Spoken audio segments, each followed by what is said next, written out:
existe un livre qui s'appelle Speed of Trust. C'est un livre de Stephen Covey qui explique simplement comment transformer de parfaits inconnus en nouveaux clients en un temps record. Et il explique différents principes qui permettent à n'importe qui, notamment nous, des coachs, pour transformer de parfaits inconnus en clients haut de gamme et ça en moins de 5 jours chrono. J'ai détaillé ces principes-là et ces méthodes que tu vas pouvoir appliquer directement dans ton activité de coach sportif pour trouver chaque mois 10, 20 et même jusqu'à 30 nouveaux clients. Je te repartage ici une conférence que j'ai donnée à des coachs en ligne, plus de 1200 personnes inscrites sur cet événement. Et dedans, je te partage une stratégie que j'utilise et qui m'a rapporté plusieurs centaines de milliers d'euros l'année dernière et que je t'invite à découvrir et à utiliser directement dans ton activité.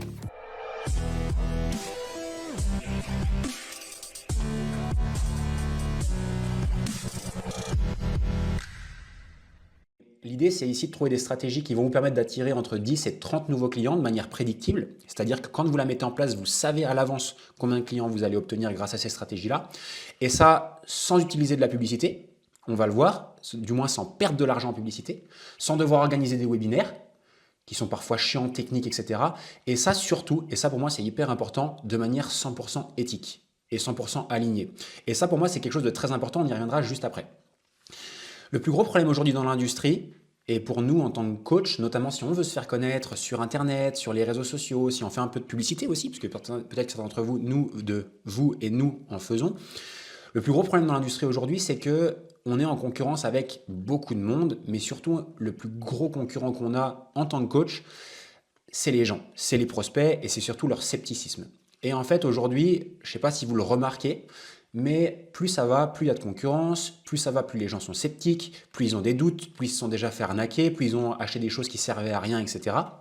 Et de ce fait-là, ça renforce leur peur, leur crainte, leur scepticisme, et il est de plus en plus dur de transformer en fait de parfaits inconnus en nouveaux clients. Je vais même accentuer un petit peu plus mon propos, c'est que ça ne va pas aller en s'arrangeant. C'est-à-dire que dans les prochains mois, années, etc., il y aura de plus en plus de concurrence, il y aura de plus en plus d'arnaques, et il y aura plus de personnes qui vont faire ce que moi j'appelle du sale, c'est-à-dire juste vendre des trucs pour vendre des trucs, mais sans s'occuper vraiment de leurs clients et sans apporter de vraies transformations. Et du coup, pour le prospect, ça va être de plus en plus difficile de faire la différence entre qui sont les gentils et qui sont les méchants. Et ce qu'il faut bien comprendre, c'est que la réalité, c'est que ce n'est pas à eux, prospects, de faire la différence. C'est à nous de montrer la différence. Et comment? C'est exactement ce qu'on va voir aujourd'hui dans cette présentation, c'est comment est-ce qu'on peut se démarquer de notre concurrence, comment est-ce qu'on peut être perçu justement comme le vrai deal en fait pour les gens qui nous suivent, et surtout comment faire en sorte de transformer de quelqu'un qui est froid, donc froid c'est qui ne nous connaît pas, qui ne sait pas qui on est, etc., en un client chaud qui potentiellement peut payer pour nos services et surtout, dans mon cas, et ce que je vais présenter aujourd'hui, payer cher pour nos services. Et c'est vraiment tout le sujet aujourd'hui. Donc dans une première partie, j'ai prévu de vous parler des challenges. Justement, ces challenges, c'est un terme qu'on entend beaucoup, qu'on voit beaucoup passer. Et on est souvent en droit de se demander, même si on croit qu'on sait ce que c'est, mais qu'est-ce que c'est que vraiment un challenge? Parce qu'on voit des challenges 5 jours, on voit des challenges 21 jours, on voit des challenges 30 jours, on en voit passer un petit peu à gauche, à droite. Mais au final, ça sert à quoi? Et surtout, à quel point est-ce que ça peut transformer votre activité? Et surtout, on va voir quelles sont les erreurs que font la majorité des personnes quand il s'agit d'organiser des challenges. Alors, très rapidement, mon expertise par rapport au challenge, d'où est-ce qu'elle vient et pourquoi est-ce que je suis là à vous présenter ce sujet-là aujourd'hui et pourquoi Nassima m'a gentiment invité à partager ça aujourd'hui. Ça remonte en 2019.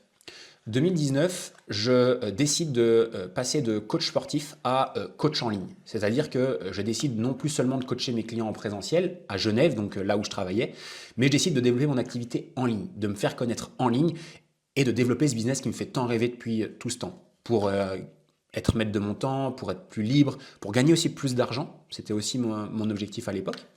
Ça l'est toujours d'ailleurs. Du coup, à cette époque-là, je commence à organiser des lives. Donc, j'ai un groupe Facebook et je me dis, je vais organiser des lives tous les mercredis et je vais faire ça pendant 6 semaines. J'organise ces lives, donc je fais 6 semaines de live, j'invite toute mon audience et tous les participants à y participer. Certains viennent, d'autres pas. Mais j'ai quand même 30, 40 personnes qui se connectent à chaque fois sur ces différents lives. Et chaque semaine, chaque mercredi, j'organise une thématique spécifique. La première, c'est comment se faire connaître. La deuxième, c'est comment publier du contenu sur les réseaux sociaux. La troisième, c'est comment vendre ses services. La cinquième, je ne sais plus, comment délivrer son coaching, etc., etc. Et les gens viennent la première fois et ils reviennent. Deuxième, une troisième fois, une quatrième fois, une cinquième fois et une sixième fois lors de la dernière session.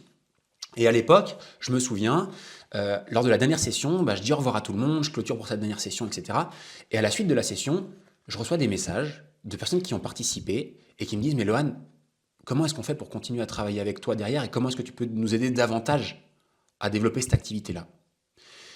Et à l'époque, j'avais pas du tout prévu de vendre quelque chose à la fin. Et je me retrouve avec des gens et même des coachs sportifs. À l'époque, parce qu'à l'époque, je vendais du coaching sportif, pas de la formation pour des coachs sportifs que je fais aujourd'hui. J'ai des coachs sportifs qui me suivent, qui me disent, Lohan, explique-nous comment tu fais ce que tu es en train de faire. Et là, ça sème une petite graine et ça me fait dire, OK, il y a peut-être quelque chose à faire et il y a des gens qui veulent travailler avec moi. Et pour la première fois, ça devenait quelque chose d'incroyable. Je prends 8 clients et je démarre avec ces 8 clients-là sur un accompagnement où je les aide à développer leur activité. Et ça s'arrête là. Donc je laisse tourner, après j'essaie de développer 2-3 trucs à droite à gauche, je galère un peu à être visible, je galère aussi à attirer des gens qui veulent bosser avec moi. Alors des touristes, ça oui j'en ai, mais très peu de personnes qui veulent bosser avec moi, et je ne sais pas si c'est quelque chose qui peut vous parler, mais c'est de plus en plus dur aujourd'hui de se rendre davantage visible, c'est de plus en plus dur d'attirer des gens qui sont vraiment intéressés pour bosser avec nous, et qui sont prêts à payer cher pour nos services. Et un an après, je décide de participer moi-même à un événement et je prends un avion, je vais directement aux États-Unis et je participe à un événement. Donc vous pouvez me voir sur cette photo-là, où c'est un événement d'entrepreneurs, etc. Et dans cet événement-là, j'explique justement aux autres entrepreneurs en ligne c'est quoi mes problématiques du moment. Et je leur explique, je leur dis bah voilà, j'arrive pas à avoir plus de visibilité, j'ai l'impression que les gens ils veulent pas acheter, j'ai l'impression que j'attire que des touristes, qui n'ont pas d'argent, etc. Qu'est-ce que je peux faire justement pour développer mon activité? Et là, il y a quelqu'un dans la salle qui se lève, qui prend son petit micro, il y a une sorte de box comme ça, et il me dit est-ce que tu as déjà fait un truc une fois qui a bien marché? Je réfléchis 2 secondes et je me dis bah tiens, en 2019, c'est vrai que j'avais organisé 5 jours de live, et bah, c'est le moment où j'avais eu en un seul jour 8 nouveaux clients d'un coup. Et là, le gars, il me regarde, il me fait, bah, t'as juste à répéter cette stratégie-là. Et durant cet événement-là, c'est un événement qui est organisé par ce gars que vous voyez au bout de la flèche, qui s'appelle Russell Brunson. Je ne sais pas si certains d'entre vous connaissent ce gars-là. C'est aujourd'hui un des top 3 meilleurs marketeurs au monde. Et il est présent dans cette salle-là. C'est d'ailleurs son événement. Et il y a une autre personne qui, dans la conférence qui suivait, une autre personne pose une question à Russell Brunson. Donc, je le rappelle une dernière fois, c'est un des 3 meilleurs marketeurs en ligne au monde. Okay, et cette personne-là demande à Russell Brunson, si tu devais utiliser une seule unique stratégie aujourd'hui pour développer tes business, qu'est-ce que ce serait? Et la réponse qu'il donne dans la foulée, c'est les challenges. Et il explique que les challenges, c'est la stratégie la plus puissante, mais surtout il cite les noms d'autres personnes, notamment de Tony Robbins, qui utilisent eux aussi les challenges. Et là, je vous ai mis 2 petites photos, par exemple, de personnes que normalement tout le monde connaît ici en France, qui sont David Laroche et Franck Nicolas, et ce sont aussi des personnes qui utilisent ces challenges. Et du coup, je ressors de cet événement-là, et je me dis, tiens, si moi j'avais testé ce truc-là et que ça avait fonctionné, il y a peut-être quelque chose. Si Russell Brunson me dit que c'est la stratégie qu'il utiliserait, il y a peut-être quelque chose à creuser. Si Tony Robbins utilise cette stratégie-là, c'est peut-être pas trop con. Et si en plus de ça, je vois qu'en France, les plus grands noms de l'industrie, je ne suis pas forcément ces personnes-là, mais je sais que c'est aujourd'hui des gens qui sont leaders dans leur domaine, etc. S'ils utilisent ce type de stratégie-là, bah, ça peut faire une grosse différence. Donc, avant les challenges, en fait, il y a eu un avant-après pour moi. Et c'est là-dessus vraiment que j'ai vraiment envie d'insister. Et je pense qu'on se reconnaîtra tous à un moment donné là-dedans. C'est que avant les challenges, j'étais un coach sportif et un simple formateur. J'étais peu connu et très peu visible, notamment sur Internet. J'avais quelques clients, mais pas vraiment de stratégie claire pour en attirer de manière systématique. Je générais pas suffisamment de revenus, c'est-à-dire que j'étais clairement pas satisfait, et pour être tout à fait honnête avec vous, c'était même difficile d'en vivre.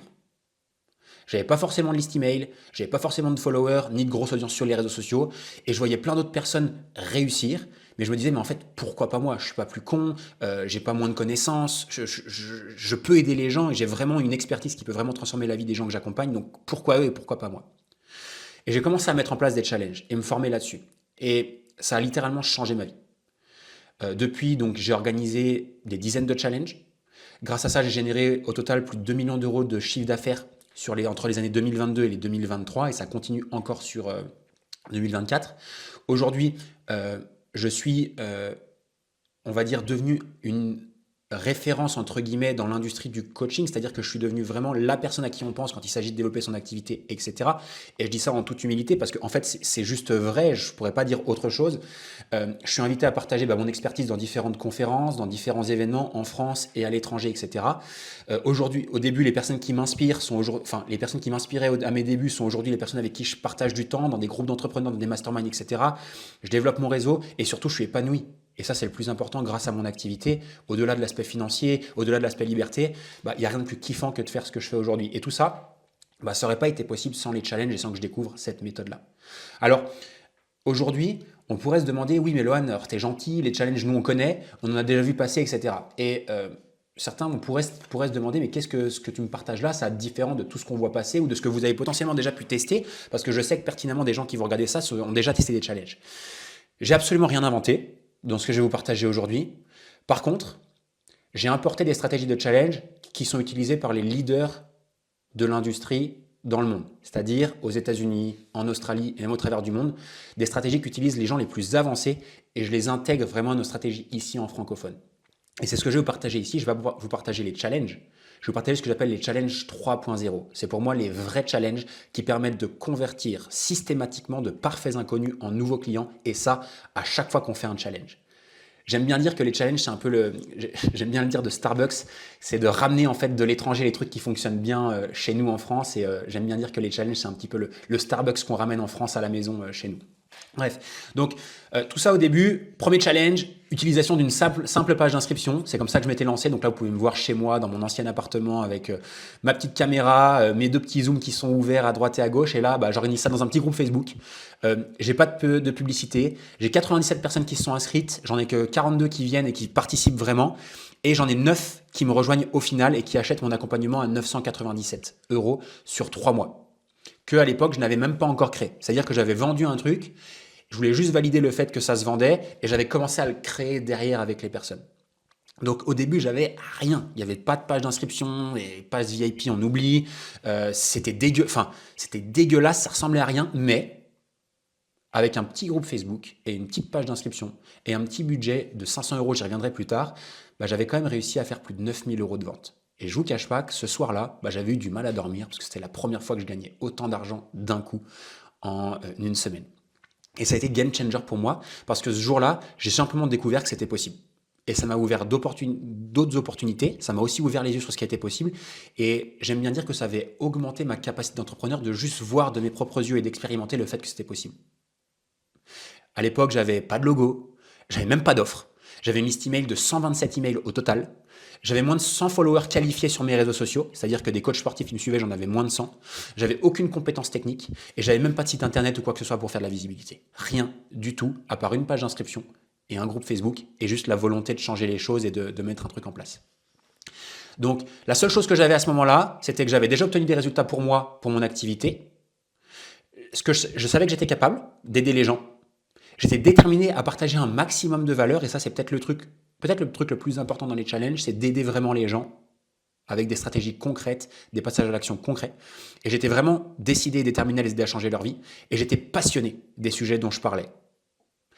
On y reviendra après, mais quand on est passionné d'un sujet dont on parle, ça change beaucoup de choses et beaucoup plus de gens veulent travailler avec nous. On y revient plus tard. Donc maintenant, la question que vous devez vous poser, c'est ouais, mais Lohan, c'est quoi du coup ton challenge 3.0 là? C'est quoi cette vraie stratégie de challenge concrètement? Alors pour moi, il y a une grosse méconnaissance au niveau du challenge parce que grosso modo, les gens, qu'est-ce qu'on va dire? C'est un challenge, c'est quoi? C'est je fais venir du monde pendant 5 jours, je mets 5 thématiques et à la fin, je fais une offre en essayant de vendre mon service. Ouais, mais non. C'est absolument pas comme ça que ça marche parce que pour tous ceux qui l'ont déjà fait, peut-être que vous allez faire une vente ou deux, mais ça s'arrêtera là. Un challenge, il doit être construit intelligemment. Déjà, il doit avoir une durée déterminée. Le but d'un challenge, c'est de créer de l'urgence autour de dates qui ont une date de début et une date de fin et qui ont pour objectif de faire en sorte que les gens s'inscrivent, mais surtout ils participent activement. C'est-à-dire pas de replay, pas de rediffusion, pas de choses comme ça. Le but, c'est que les gens viennent en live. L'idée, point numéro 2, c'est que les personnes qui y participent s'engagent à passer à l'action massivement. Qui dit challenge dit défi.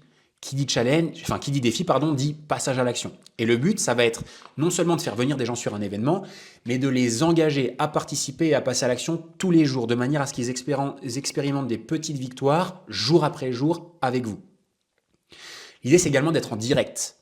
Beaucoup de personnes font des challenges où ils s'enregistrent et ils diffusent ça, rien de plus nul. Enfin, je veux dire, je ne sais pas si vous avez déjà suivi un challenge qui est organisé à l'avance par quelqu'un, il n'y a rien de plus nul en termes d'expérience prospect. Donc, d'être en direct et de partager des actions qui sont simples, applicables et qui peuvent être mises en place directement après chacune de vos sessions. Le but d'un challenge aussi, c'est de mettre toute son attention sur l'objectif principal qu'on souhaite aider les participants à atteindre. On y reviendra juste après, mais c'est de définir une promesse de qu'est-ce que vont obtenir ou qu'est-ce que vont savoir faire les gens qui participent à votre challenge à la fin de votre challenge. Et de construire votre challenge en fonction de ça, ce qu'on appelle la promesse de votre challenge. Et la dernière phrase, le dernier point, c'est peut-être celui à retenir, qui est pour moi la fondation même du challenge, c'est un challenge, sa fonction principale, c'est d'aider les participants à dépasser les obstacles et les fausses croyances qu'ils pourraient avoir grâce à ce que vous allez partager, grâce aux actions que vous allez leur demander de faire, tout ça en créant du momentum, c'est-à-dire en créant une sorte d'énergie, en essayant de créer une inertie qui fait que derrière les gens ils voudront continuer à travailler avec vous et continuer sur cette même énergie et sur la même dynamique que vous leur avez donnée. Du coup, pour la faire simple, le challenge aujourd'hui, par rapport à ce que j'ai dit, honnêtement, c'est game changer pour se démarquer de notre concurrence, pour être identifié comme le coach incontournable dans son domaine, mais aussi pour, on va le voir juste après, mais raccourcir vraiment le temps entre quelqu'un qui nous découvre et quelqu'un qui achète. Et aujourd'hui, les challenges, c'est pas juste seulement une stratégie marketing de ouf, c'est simplement une stratégie qui, en plus d'être une stratégie marketing, elle offre vraiment de la valeur en avance à nos prospects, c'est-à-dire qu'ils reçoivent de la valeur, du contenu, et du coup, automatiquement, ils vont beaucoup plus nous faire confiance. Il y a cette croyance et cette phrase en laquelle je crois très très dur dans l'entrepreneuriat, c'est que la valeur qu'on apporte à nos clients, à nos prospects, pardon, avant même qu'ils deviennent clients, c'est juste une prédiction future des résultats et de la transformation qu'on va leur apporter plus tard. Ce que je veux dire, c'est que plus on apporte de la valeur à nos prospects, plus dans leur tête, ça leur donne une image claire de qu'est-ce que c'est que de travailler avec nous et qu'est-ce qu'ils vont recevoir derrière. Donc plus on en apporte, mieux c'est parce qu'on augmente le niveau de confiance et on augmente également le niveau de certitude dans notre capacité à aider les gens quand ils deviennent clients plus tard. Et puis du coup, c'est un outil qui est extrêmement puissant et inégalable pour bâtir un business parce que la bonne nouvelle avec des challenges, c'est qu'on peut en reproduire plusieurs chaque année à différents intervalles. Généralement, on va faire ça tous les 2, 3 ou 4 mois. Okay. Et du coup, on sait que ponctuellement, on va avoir des clients qui arrivent encore et encore. Donc, je vous partage quelques petits secrets que je ressors de différents, enfin 2 secrets surtout que je sors de 2 livres qui vont vous faire comprendre à quel point en fait la stratégie de challenge elle est puissante et pourquoi peut-être c'est une stratégie que vous devriez aussi incorporer à votre activité pour accélérer votre croissance. Le secret numéro 1, c'est issu d'un livre de Stephen Covey. Je ne sais pas si certains connaissent le Speed of Trust, ça veut dire en fait la rapidité pour donner confiance aux gens. Et ce qu'il explique dans ce livre, pour le résumer en 3 émoticônes, c'est que en gros, le fait d'allier son expertise, sa compétence, plus y ajouter notre personnalité en tant que coach, fait que l'addition des deux, compétence plus une personnalité authentique, égale confiance. Et en fait, c'est tout le but d'un challenge. Le but d'un challenge, c'est quoi? C'est de venir exposer votre expertise sur un sujet donné, votre sujet, mais en plus de ça, y apporter la dimension relationnelle, votre personnalité, votre authenticité, qui vous êtes, pour que les gens s'attachent à vous. Parce que certes, ils achètent un résultat, certes, ils achètent une compétence qui est la vôtre, mais surtout, ils achètent des humains, une personne. Et la raison pour laquelle ils achètent chez vous, c'est certes votre promesse, certes les résultats que vous allez leur aider à obtenir, mais surtout votre personnalité, qui vous êtes. Et c'est ça qui fait la différence dans cette stratégie-là. Et c'est ce qui manque aussi à beaucoup de personnes, parce qu'aujourd'hui, si on regarde dans nos activités, mais posez-vous cette question, moi je sais que je me la suis posée il y a quelques années en arrière, c'est à quel moment, dans mon business, les gens ont affaire au vrai Lohan? Parce que je crée des contenus, mais en vrai, je ne suis pas vraiment moi. Je crée des emails, mais en vrai, je ne suis pas vraiment moi. Je fais des vidéos dans mon groupe Facebook, mais c'est vrai que je ne suis pas vraiment moi. À quel moment vous avez la possibilité de partager qui vous êtes vraiment à votre audience? Moi, dans mon cas, c'était jamais. J'étais jamais moi. Je publiais des trucs qui n'étaient pas vraiment moi. Et vous savez quoi? Le fait d'avoir compris que ce que les gens achetaient, c'était ma personnalité, avec mes qualités, mes défauts, mes gros mots, le fait que je bégaye 36 fois par jour quand je fais un challenge, le fait que des fois je cherche mes mots, le fait que je fais des machin, etc. Le jour où j'ai compris que c'était ça qui faisait la différence et que c'était ça qui faisait que les gens achetaient chez moi, ça a littéralement changé ma vie. Parce que c'est ce qui a fait la différence et c'est ce qui a fait que les gens à la fin achetaient. Ils disaient, mais en fait, Lohan, ton challenge il était génial, mais moi j'ai acheté parce que j'ai trop kiffé j'ai trop kiffé comment t'étais honnête, t'étais transparent, j'ai kiffé le fait que t'étais toi-même, etc. Et je me suis vraiment reconnu là-dedans. Et c'est ce qui fait la différence. Compétence plus personnalité, authenticité égale confiance. Et ça, c'est une des raisons pour laquelle le challenge fonctionne si bien. Donc, les challenges, ils créent la confiance plus simplement, plus rapidement et de manière plus intense que n'importe quelle autre stratégie marketing. Et vous pouvez mettre n'importe quelle autre stratégie marketing en face. Il n'y a aucune autre stratégie qui peut égaler le challenge en termes de confiance, en termes de relations concrètes et surtout en un laps de temps si court. Il y a un deuxième secret que j'ai envie de vous partager, c'est issu de ce livre qui s'appelle Influence et manipulation. Alors le titre, désolé, il est trop accrocheur, c'est pas du tout le sujet de ce livre. Je sais pas si certains d'entre vous l'ont déjà lu. Influence et manipulation, c'est juste comment est-ce qu'on fait pour convaincre des gens de prendre la meilleure décision pour eux. Voilà. Et du coup, dans ce livre, il explique 6 principes phares qui sont en 1, le principe de réciprocité. Le principe de réciprocité, c'est quoi? C'est quand on donne quelque chose à quelqu'un. Ça peut être de l'argent, ça peut être un café au bar, mais ça peut être aussi de la valeur, de la relation, de l'énergie, des compétences, des informations intéressantes. Cette personne-là, automatiquement et inconsciemment, elle va avoir envie de nous rendre l'appareil. Et nous, dans nos activités, plus on donne de la valeur, plus on donne du contenu, comment est-ce que les gens ont envie de nous rendre l'appareil? Généralement, c'est soit en travaillant avec nous, soit en achetant notre service, notre programme, etc., etc. Et le challenge permet de faire ça. Le deuxième principe, c'est la notion de rareté. La rareté, c'est quoi? C'est de faire quelque chose ponctuel pour un groupe de personnes donné. Et le challenge représente ça. C'est j'ai une date qui est très serrée, il n'y a que X personnes que je vais pouvoir prendre dans ce challenge. Si tu veux bénéficier de ces informations incroyables, tu dois être présent. Donc je limite en termes de temps, je limite en termes de place et automatiquement les gens veulent davantage y participer. Il y a ce principe d'autorité aussi. Qu'est-ce que c'est que l'autorité? C'est comment est-ce que les gens vous voient dans votre industrie? À quel niveau ils vous positionnent dans votre industrie? Et quand on organise un challenge, quand on organise une conférence pendant 5 jours en live avec des gens, etc., automatiquement, les gens nous positionnent comme une figure d'autorité dans notre industrie. Mieux que ça, quand on va nous comparer derrière aux autres personnes, concurrents, etc., qui font la même chose que nous, on sera toujours positionné au-dessus de ces gens-là, simplement pour le fait qu'on organise des événements en ligne, qu'on fait venir des gens en ligne, mais qu'en plus de ça, on fait ce que nos concurrents ne sont pas capables de faire.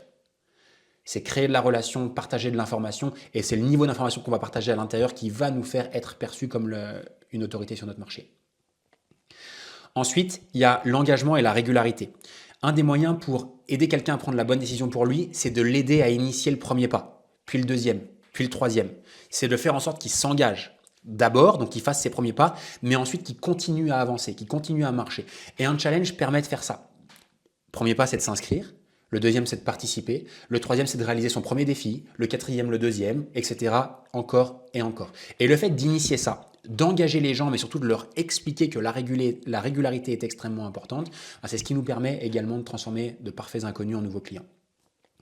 Un autre point hyper important de ce livre et qui est important de comprendre, et je l'ai dit juste avant, c'est que les gens achètent chez des humains. Les humains veulent travailler avec des humains et pas avec des robots et pas avec des copywriters et pas avec des gens qui font des webinaires systématisés, automatisés et juste dégueulasses. Ils veulent de la relation et ça de plus en plus.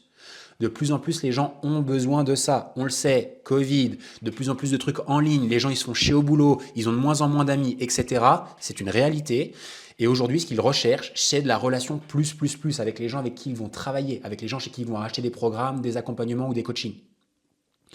Et cette relation-là, le challenge nous permet de la créer et de manière extrêmement forte. Je ne sais pas comment vous ressortirez de cet événement avec Nassima, mais je suis 100% convaincu qu'à la fin de cet événement-là, vous aurez l'impression que vous êtes le meilleur ami de Nassima.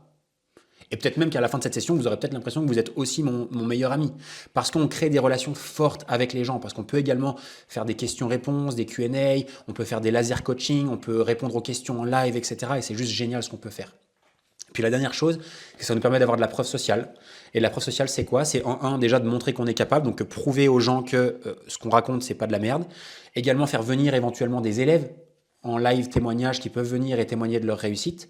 On peut repartager des vidéos qu'on avait de nos anciens élèves, on peut demander à des élèves de venir en live, on peut partager tous nos témoignages à l'intérieur pour montrer que ça fonctionne. Et du coup, évidemment que la preuve sociale, c'est aussi un moyen de convertir de parfaits inconnus en nouveaux clients.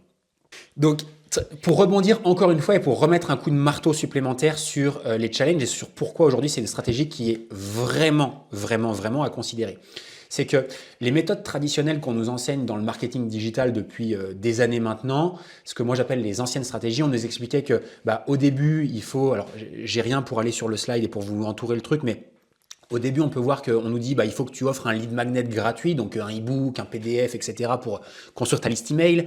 Ensuite, on nous conseille de faire des offres low ticket, ça veut dire en gros des prix bas pour vendre un petit produit. C'est comme ça qu'on appelle ça, entrée de gamme, généralement entre 7 et 97 euros. Après, on nous dit essaie de vendre un autre programme intermédiaire qui est un programme qui sera entre 297 euros et 2997 euros. Et si tu as un peu de chance, peut-être qu'un jour tu lanceras une offre high ticket, ça c'est comme ça que les gens aiment bien dire, haut de gamme, à plus de 3000 euros. Mais par contre, il faut que tu sois patient, il faut que tu construises, etc.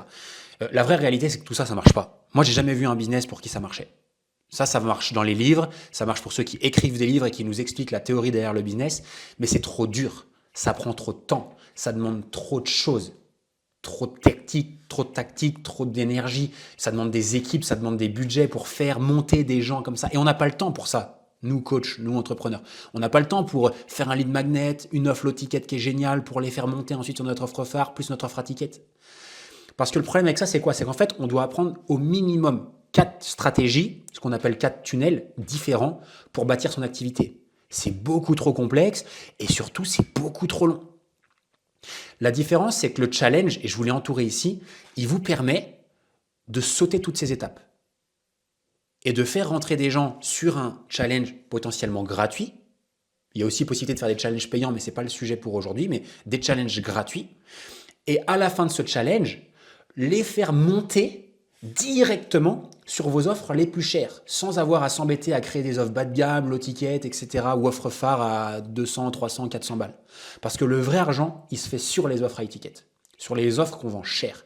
Le vrai argent, il se fait ici, et c'est d'ailleurs les programmes les plus transformationnels pour nos clients. Donc pourquoi se priver de ça quand on sait que c'est ce qui nous rapporte le plus d'argent et c'est ce qui permet de vraies transformations à nos clients. Donc moi j'appelle le challenge la super stratégie. C'est qu'en fait c'est une stratégie qui vient remplacer toutes les autres et c'est un seul et unique tunnel qui vous permet de faire décoller littéralement votre activité.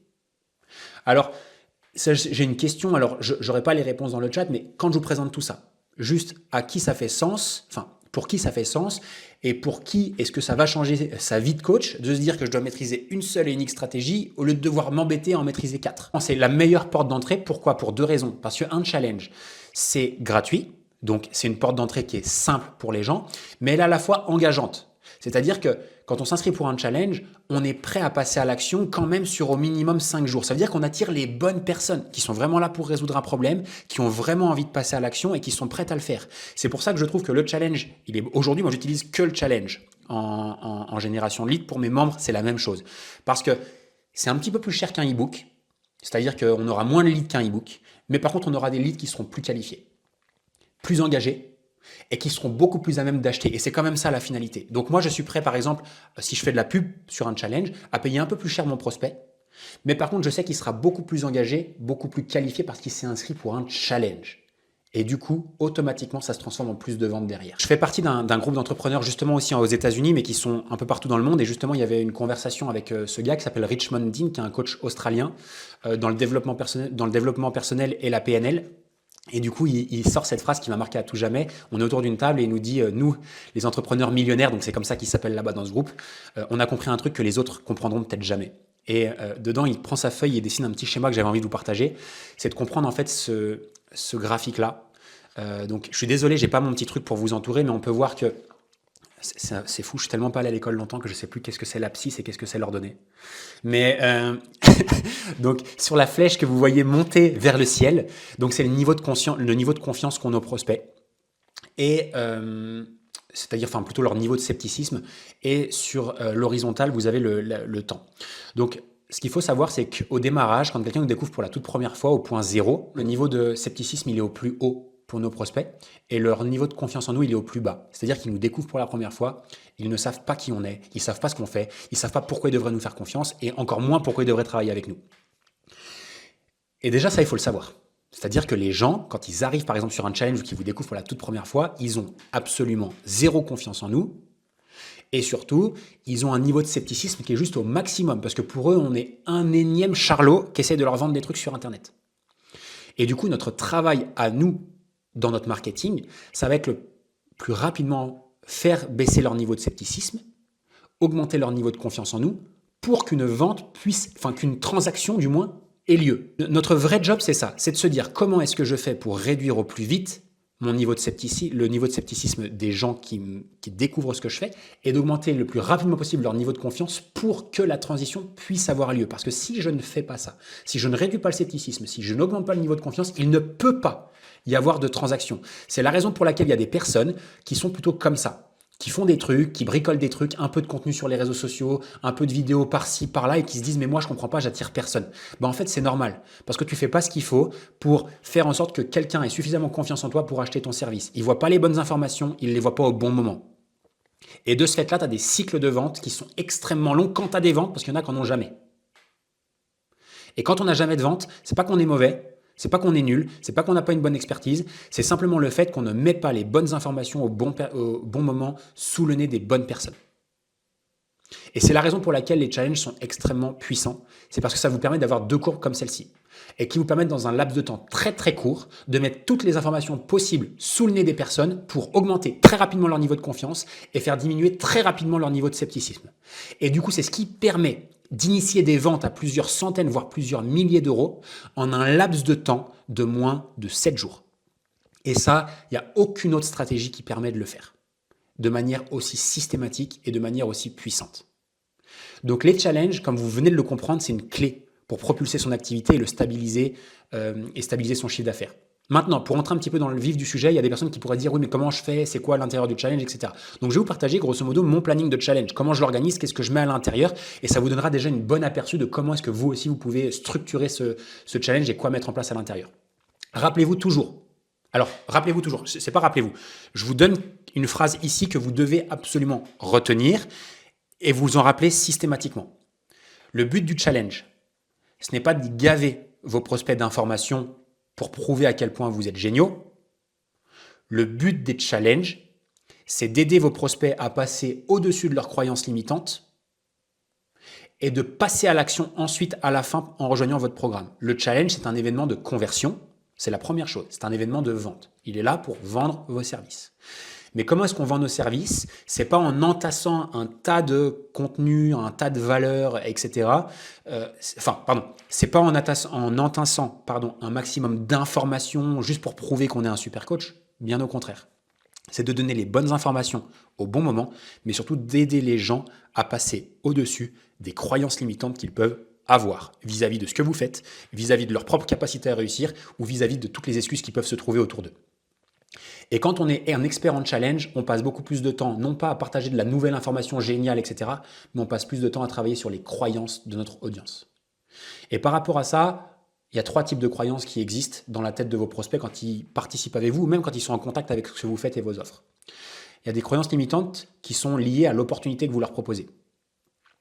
Aujourd'hui, si vous êtes là, c'est que vous proposez une opportunité pour les gens de changer leur vie d'une manière ou d'une autre. Certains, c'est dans du business, pour d'autres, ça va être dans du bien-être, pour d'autres, ça va être dans leurs relations, etc. On est coach, on est dans différents domaines. Mais vous proposez à tous, normalement, une nouvelle opportunité de changer les choses pour eux. Et par rapport à cette nouvelle opportunité-là, potentiellement que les gens ils ont des croyances limitantes, il y a des choses qui les bloquent. Soit parce que ils ont déjà testé quelque chose par le passé, soit parce qu'ils ont des choses qu'ils ont mal compris par rapport à ce que vous proposez, etc., qui les limitent et qui croient que c'est pas possible pour eux ou que ça marche pas, etc., etc. Donc il faut venir tacler toutes ces fausses croyances potentielles liées justement à l'opportunité. En 2, il y a les fausses croyances, là c'est le schéma du milieu, c'est les fausses croyances qu'on appelle les fausses croyances internes. Ça, c'est les fausses croyances vis-à-vis d'eux-mêmes. Je suis pas capable parce que moi, je suis différent des autres. Je suis pas capable parce que moi, ma famille ne me permet pas de le faire. Je suis pas capable parce que moi, j'ai pas les compétences nécessaires pour faire ça. Je suis pas bon avec ci, je suis pas bon avec ça. Je suis nul en ci, je suis nul en ça. Qu'est-ce qu'on pourrait avoir d'autre en fausse croyance interne c'est tout ce qui commence par moi je suis, moi j'ai fait, moi je truc. C'est toutes ces croyances-là qu'il faut venir tacler pour montrer à vos prospects que n'importe qui peut réussir et que lui aussi surtout, il peut réussir. Même s'il est nanana, nanana, nanana. Et il y a aussi les fausses croyances externes. Les fausses croyances externes, c'est quoi? C'est les fausses croyances, du moins les choses ou du moins les excuses qu'on peut trouver vis-à-vis des autres. vis-à-vis de notre environnement. Ah oui, mais moi, j'habite pas au bon endroit, donc je peux pas faire ça. Ah oui, mais moi, tu comprends, j'ai ci, ça, qui me fait que moi, je peux pas réussir. Ah ouais, moi, tu comprends, j'ai les enfants, donc c'est trop difficile de m'organiser. Ah ouais, mais moi, tu comprends, j'ai mon mari, je prends l'exemple, on est dans la perte de poids, par exemple. Oui, mais tu sais, mon mari, il rentre tard le soir, il mange pas comme moi, donc c'est trop difficile. C'est les trucs qu'on va mettre sur les autres, les excuses qu'on va mettre pour les autres. Et si, dans un challenge, et même dans vos stratégies marketing de manière générale, vous ne savez pas quelles sont les croyances limitantes de vos prospects et que vous ne venez pas les adresser, c'est-à-dire les résoudre, notamment dans votre challenge, bah ça ne donnera rien. Et c'est la raison pour laquelle je vous partage tout ça, c'est que les croyances sont des éléments indispensables de la structuration de votre challenge. Et d'ailleurs, c'est ce qui apporte le plus de valeur aux gens qui y participent parce qu'on vient complètement switcher leur pensée durant ces 5 jours. Et d'un truc qui était pour eux peut-être impossible, devient pour la toute première fois clair, limpide et possible pour eux. Et c'est ça qui fait vraiment la différence. Donc, comment je structure mes challenges? Généralement, ça va être des sessions qui vont durer 1 heure. Je dis bien généralement parce que je parle énormément, vous en êtes rendu compte avant que je vous le dise. Et du coup, l'idée, c'est de tenir entre 1 heure et 1 h 30 maximum par jour. Donc, n'hésitez pas à prendre ça en screenshot pour le conserver pour vous parce que ça va aller vite. Mais le jour 1, généralement, d'un challenge, qu'est-ce qu'on va faire? Donc, on va prendre la première partie du jour 1 pour présenter notre origin story. L'origin story, c'est quoi? C'est de pourquoi on présente ça et pourquoi on fait ce challenge et pourquoi est-ce qu'on présente ce challenge sur cette thématique. Donc, c'est plus ou moins notre histoire vis-à-vis de la thématique qu'on aborde durant notre challenge. On leur présente également l'opportunité qu'on va leur présenter, c'est-à-dire c'est quoi notre système, c'est quoi notre méthode de travail et à quel point elle est géniale pour changer leur vie. Généralement, on présente notre système dans sa globalité, de comment il fonctionne. Et surtout, on vient tout de suite adresser les fausses croyances qui pourraient être liées à cette opportunité-là. Par exemple, je prends mon exemple. Par exemple, moi, j'aide des coachs sportifs à développer leur activité sur Internet. Et il y a beaucoup de coachs qui disent oui, mais développer son activité Internet, c'est pas possible parce que si, parce que ça, c'est moins bien que le présentiel, c'est moins bien que si, c'est moins bien que ça. Et là, je viens répondre à toutes ces questions par rapport à ça. Voilà pourquoi c'est mieux que le présentiel. Voilà pourquoi c'est mieux que ça. Voilà pourquoi c'est génial pour ça. Et je prends le temps de le faire étape par étape. De là, je vais mettre une étude de cas d'un membre qui pensait comme eux que c'était pas possible et qui a vu que c'était possible. Et je viens renforcer ça sur le fait que mon opportunité, c'est la meilleure opportunité pour eux. Je leur donne des devoirs du jour, ce qu'on peut aussi appeler des défis, et je réponds aux questions et réponses à la fin de la session. Le jour numéro 2, je vais parler du premier pilier de ma méthode. Je vais rentrer un peu plus en détail et en profondeur sur le premier pilier de ce que je fais. Par exemple, chez nous, je prends l'exemple de mes coachs, ils ont généralement 3 piliers dans leurs accompagnements. Ils ont un pilier sport, ils ont un pilier nutrition et ils ont un pilier état d'esprit. Et par exemple, le premier jour, ça pourrait être le pilier sport, entraînement. Et de là, on va faire un petit quart d'heure, 20 minutes sur le pilier sport. Et ensuite, on va tout de suite jumper sur les fausses croyances internes de notre prospect. Il pense qu'il ne peut pas réussir parce que lui, il est différent. Et là, je vais adresser tous les pourquoi il n'est pas différent. Ah, tu as déjà essayé ça et tu penses que tu as un métabolisme qui est plus lent que les autres? Bah voilà pourquoi c'est pas vrai et voilà pourquoi tu vas réussir. Ah, tu penses que toi, ton corps, il réagit pas à l'entraînement ou que tu peux pas perdre de poids parce que si ça, voilà pourquoi c'est faux, etc., etc. Et on adresse toutes ces fausses croyances ici dans le jour numéro 2. Idem, une étude de cas d'un membre ou des screenshots. Si on a des screenshots, ça suffit largement et on vient raconter l'histoire du membre. Et on redonne des défis au jour 2 et questions-réponses. Les défis de chaque jour doivent être créés pour faire en sorte que ça enlève les potentielles croyances qu'ils auraient. Exemple, si sur mon jour 2, c'est les fausses croyances internes, je ne suis pas capable, etc. Ce que je veux, c'est que dans mon devoir, ils puissent écrire noir sur blanc, je suis capable de le faire. Et on doit, nous, leur montrer qu'ils sont capables de le faire, mais leur faire aussi écrire et faire des devoirs qui leur montrent que oui, c'est possible aussi pour eux. Le jour 3, on va parler du pilier numéro 2. Dans mon exemple, ça va être la nutrition, par exemple. Et là, ensuite, on va adresser les fausses croyances externes. Ah oui, mais tu penses que c'est pas possible pour toi parce que tu as les enfants à la maison et tu n'as pas le temps de préparer à manger, tu n'as pas le temps de prendre du temps pour toi pour aller faire ton entraînement de sport ou d'aller faire ta marche à pied, etc. Bah voilà pourquoi c'est faux et voilà ce que tu dois faire. Et tiens, je te montre une étude de cas ensuite. Martine, elle était comme toi, elle pensait qu'elle n'avait pas le temps, elle avait 5 enfants à la maison et pourtant elle a réussi sa transformation et elle vient dans le live pour te partager son expertise et son expérience avec moi et les résultats qu'elle a eus. Boum, devoir du jour. Et dans le devoir du jour, on vient essayer de casser les fausses croyances internes. Ok, tu as ça, mais comment est-ce que tu peux t'organiser pour que ce soit possible pour toi? Quand est-ce que tu vas faire tes séances d'entraînement? Quand est-ce que tu vas préparer tes plats? Et là, d'un coup, ça devient possible pour eux. Question-réponse également. Jour 4, pilier 3, on parlera état d'esprit, mindset, etc. Et là, on fait ce qu'on appelle un identity shift. Identity shift, ça veut dire quoi? Retenez bien ce terme, c'est un changement d'identité. Ça veut simplement dire que pour que quelqu'un achète chez vous, Un des changements majeurs que vous devez faire opérer durant ce challenge, c'est qu'il devienne une nouvelle personne durant ces 5 jours. Si cette personne-là reste au jour 4 la même personne qu'elle était au jour numéro 1, elle n'achètera pas. Elle sera toujours avec ses fausses croyances, elle sera toujours avec ses excuses et elle sera toujours avec cette petite voix dans sa tête qui lui dira « c'est pas possible pour moi ». Votre job au jour numéro 4, c'est vous assurer que cette personne-là a fait le switch, qu'elle comprenne que votre opportunité, c'est l'opportunité pour elle, qu'elle est capable de le faire et surtout qu'elle n'a aucune raison et aucune excuse externe qui ferait que ce n'est pas possible pour elle. Au jour numéro 4, vous devez vous assurer qu'elle a changé son identité et qu'elle ne se comporte plus comme une personne peu ambitieuse comme elle était au début, mais comme une personne qui a envie de tout casser et qui a envie de changer sa vie dans les jours et les résultats à venir. Et qu'est-ce qu'on fait? C'est simplement travailler sur le mindset et surtout les faire se projeter sur le plus long terme avec tout ce que vous avez abordé sur The Challenge et les faire se projeter sur les 3 mois, 6 mois, généralement sur la durée de votre programme, parce que c'est ce que vous allez vendre derrière, sur le plus long terme de manière à ce qu'elle soit une nouvelle personne plus ambitieuse. Et du coup, on va le jour 4 pitcher, ce qu'on appelle, alors j'ai marqué, soft pitch, je crois que j'avais marqué sift pitch. Soft pitch, ça veut simplement dire que vous allez commencer au jour 4 à parler de votre programme et de l'opportunité que vous allez ouvrir pour les personnes. Donc un soft pitch, c'est quoi? C'est qu'on en parle dans les grandes lignes, on reste en surface et on explique s'il y a des gens qui sont intéressés pour travailler en plus étroite collaboration avec vous pour votre coaching, qu'ils peuvent postuler et qu'ils peuvent réserver un rendez-vous pour en discuter.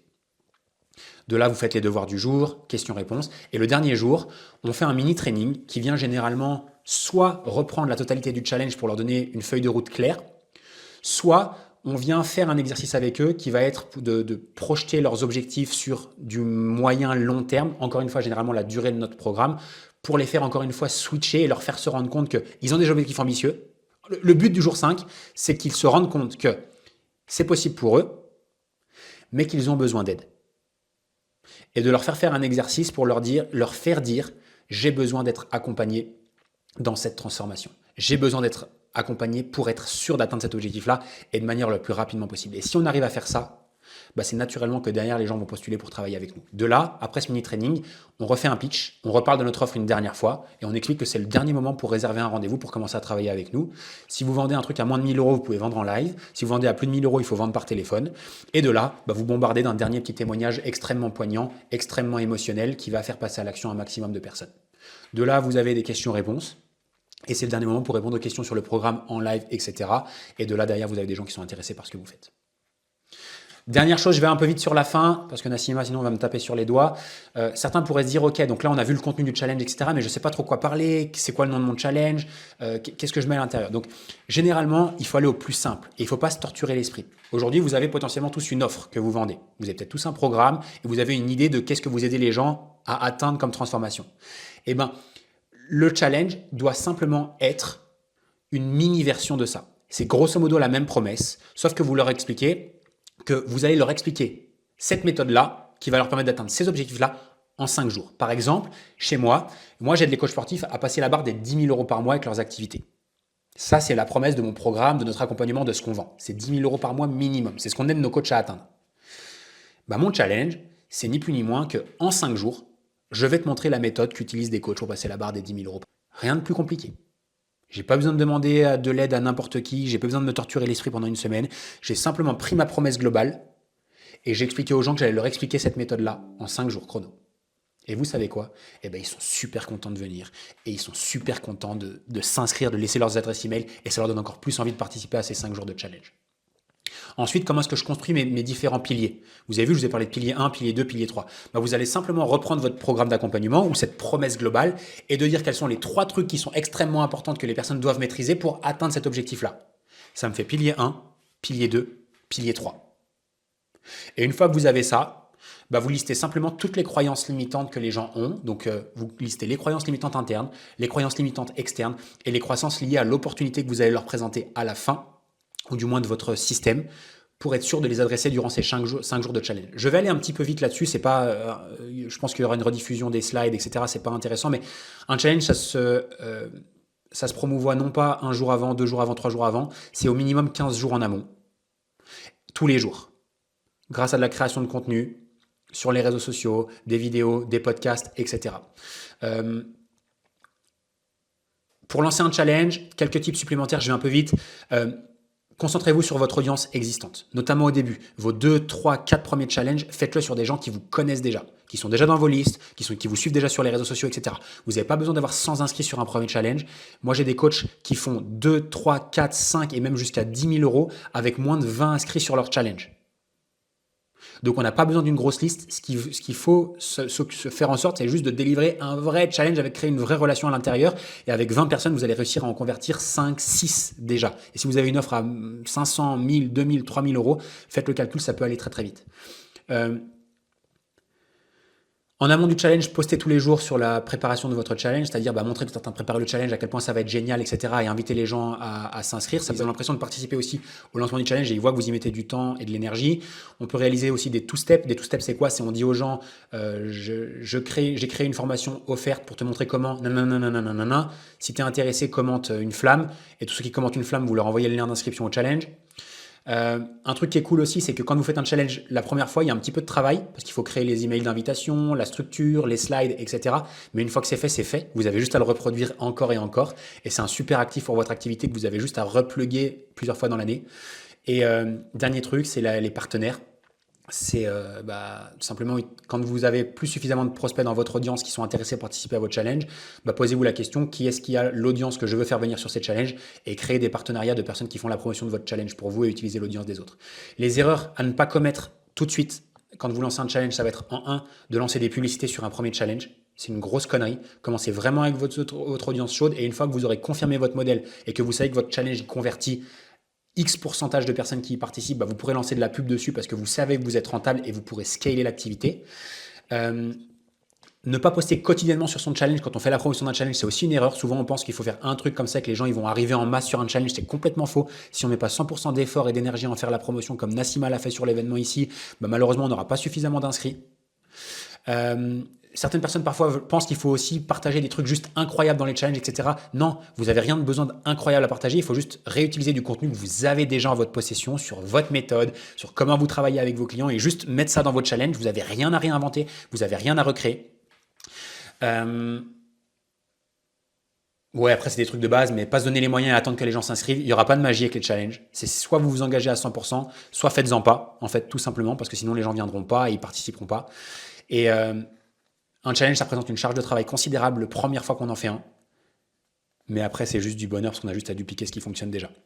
Maintenant, je sais aussi que là, certains d'entre vous, ils vont être un peu perdus avec tout ce que j'ai partagé, notamment ce qui s'agit des croyances internes par rapport à l'opportunité externe et vous pourriez être éventuellement un petit peu perdu. Si c'est le cas, je le comprends tout à fait. Moi, la première fois qu'on m'a parlé de ça, franchement, rien compris. J'ai rien pigé. Allez demander à ChatGPT qui vous aide là-dessus. Donc, vous lui donnez votre avatar client qui il est. Vous dites qu'est-ce que vous vendez, votre offre, et vous lui demandez de lister les croyances limitantes liées à votre opportunité, les croyances limitantes liées, qui sont internes liées à vos prospects et externes liées à leur environnement. Et ChatGPT va beaucoup vous aider à créer ça et adresser ça. Dernière chose, un challenge, ça se fait, mais ça s'analyse. On doit traquer nos chiffres pour savoir ce qui a fonctionné, ce qui n'a pas bien fonctionné et améliorer sur le suivant. Parce qu'un challenge, ça ne sert à rien d'en faire un seul, ça ne sert à rien d'en faire que 2. C'est soit on va à fond dans les challenges et on en fait au minimum 4 par année, soit on n'en fait pas, parce que du coup, sinon, ça ne servirait à rien. Et encore une fois, si on n'a pas de chiffres et si on ne traque pas nos chiffres, événement après événement, on ne pourra jamais progresser et jamais améliorer, simplement parce que ce qui se mesure, c'est des choses qui s'améliorent. Et si vous ne mesurez pas vos résultats de challenge, ce sera impossible de les améliorer derrière et encore moins de les scaler derrière avec de la publicité ou des partenaires qui vous amèneront toujours plus de monde dans votre challenge et qui vous permettront de convertir toujours plus de monde en nouveaux clients. J'espère sincèrement que cette vidéo t'aura plu et qu'elle t'aura aidé à comprendre une des stratégies que tu peux utiliser pour développer ton activité. Et sache qu'il en existe d'autres. Et d'ailleurs, je te les ai mises dans une formation gratuite qui se trouve juste en dessous, dans laquelle je te détaille et je te montre exactement les meilleures stratégies et comment développer une activité de coaching en ligne et de coach sportif à plus de 10 000 euros par mois. Donc si tu es un petit peu curieux, jump à l'intérieur, il y a encore beaucoup de valeur et tu le verras, ça va beaucoup t'aider. Je te mets également toutes les ressources dessous, fais-toi plaisir, c'est gratuit donc tu peux y aller. Et puis dernière chose, si tu as kiffé ce contenu-là, si ça t'aide et si tu veux en voir davantage, n'hésite pas à t'abonner à la chaîne. Je sors chaque semaine une nouvelle vidéo sur le business, le coaching, la vente, les stratégies, le mindset, bref, tout de A à Z. Donc abonne-toi et puis j'espère te retrouver dans une prochaine vidéo. Je te dis à très vite, ciao ciao.